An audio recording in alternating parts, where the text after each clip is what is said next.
Reciting from Hebrews Chapter 12, ESV. Therefore, since we are surrounded by so great a cloud of witness, let us lay aside every weight and sin which clings so closely, and let us run with endurance the race that is set before us, looking to Jesus, the author and perfecter of our faith, who for the joy set before him endured the cross, despising the shame, and is seated at the right hand of the throne of God.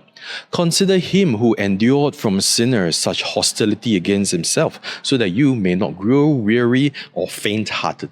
In your struggle against sin, you have not yet resisted to the point of shedding your blood.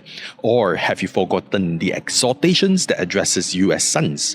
My son, do not regard lightly the discipline of the Lord, or be weary when reproved by him. For the Lord disciplines the ones he loves and chastises every son whom he receives. It is for discipline you have to endure. God is treating you as sons. For what son is there whom the Lord does not discipline? If you are left without discipline, you are illegitimate children and not sons. Besides this, we have had earthly fathers who disciplined us for our good, and we respected them. How much more should we be subject to the Father of spirits and live? For they discipline us for a short time as it seemed best to them, but he disciplines us for our good, that we may share in his holiness. Besides this, at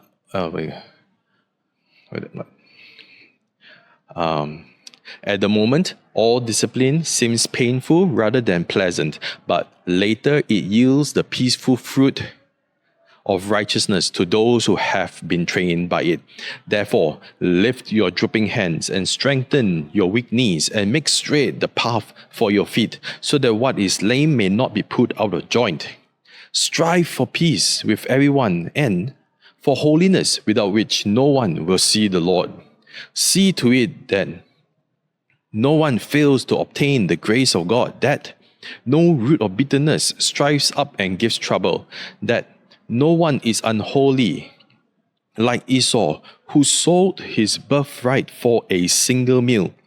For you know that when he later desired to obtain his inheritance, he was rejected and found no chance to repent, though he sought it with tears.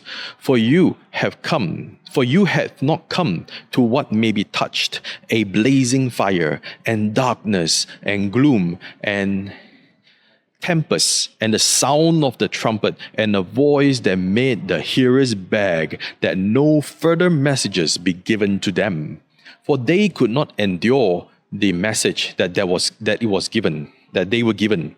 Even if a beast touches the mountain, they shall be stoned. So terrifying was the sight that Moses said, I tremble with fear. For you have come to Mount Zion, the city of the living God, the heavenly Jerusalem, where to the assembly of the angels in festal gatherings, and to the angels in festal gatherings, and to the assembly of the firstborn, to God, the judge of all, and to the spirits of the righteous made perfect, and to Jesus, the mediator of a new covenant, and to the sprinkled blood that speaks a better word than the blood of Abel. See to it that you do not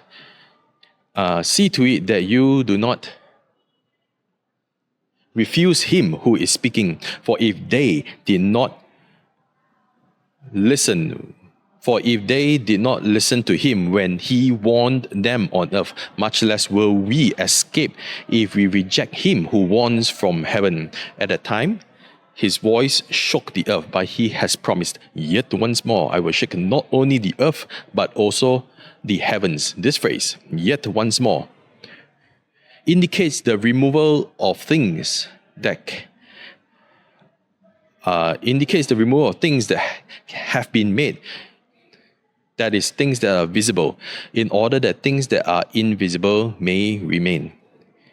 Therefore, let us be grateful for receiving a kingdom that cannot be shaken, and let us worship God with reverence and awe, for our God is a consuming fire.